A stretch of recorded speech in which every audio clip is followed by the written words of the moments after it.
கர்த்தருடைய நாமத்துக்கு மகிமை உண்டாவதாக. இன்றைய வார்த்தை ஏசாயா 54:17. உனக்கு விரோதமாய் உருவாக்கப்படும் எந்த ஆயுதமும் வாய்க்காதே போம். உனக்கு விரோதமாய் நியாயத்தில் எழும்பும் எந்த நாவையும் நீ குற்றப்படுத்துவாய். விசுவாசிக்கிறவங்க ஆமேன்னு சொல்லுங்கள். எதுவுமே இன்றைக்கி நமக்கு முன்பாய் நிற்பதில்லை. ஏன்னா நம்ம எல்லாம் கர்த்தருடைய பிள்ளைங்கள. நமக்கு விரோதமாக எழும்பியிருக்கிற எல்லா விக்கிரகத்தின் காரியங்கள், எல்லா பிசாசின் தந்திரமான காரியங்களும் கர்த்தர் இன்றோடு அகற்றி போடுகிறார். அல்லேலூயா.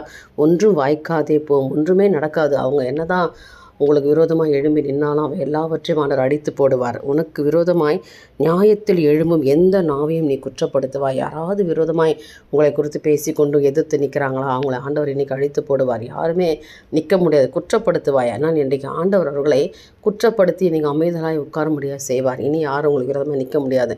அவர்கள் வாய்களை தேவன் கட்டி போடுவார். இனி எந்த ஆயுதமும் வாய்க்காது. கர்த்தர் உங்களுக்கு ஜெயத்தை கொடுக்கிற தேவன், வெற்றியை கொடுக்கிற தேவன். நீங்கள் இருக்கிற இடத்துல கர்த்தர் உங்கள் தலையை உயர்த்துக்கிற தேவன். அவர் இன்றைக்கு ஜீவனுள்ள சாட்சியாய் இன்றைக்கு உங்களை நிற்க வைக்க போகிறாரு. ஒன்றும் வாய்க்காது. எல்லாவற்றிலும் ஜெயத்தை உங்களுக்கு கட்டளையிடுவார். அதனால் பயப்படாதீங்க. விசுவாசத்தோடு இந்த நாளை தோங்குங்க. இந்த நாளுக்கு உண்டான ஆசீர்வாதத்தை கர்த்தர் உங்களுக்கு கொடுப்பாராக. என் தேவனுக்கே மகிமை உண்டாகட்டும். ஆமென்.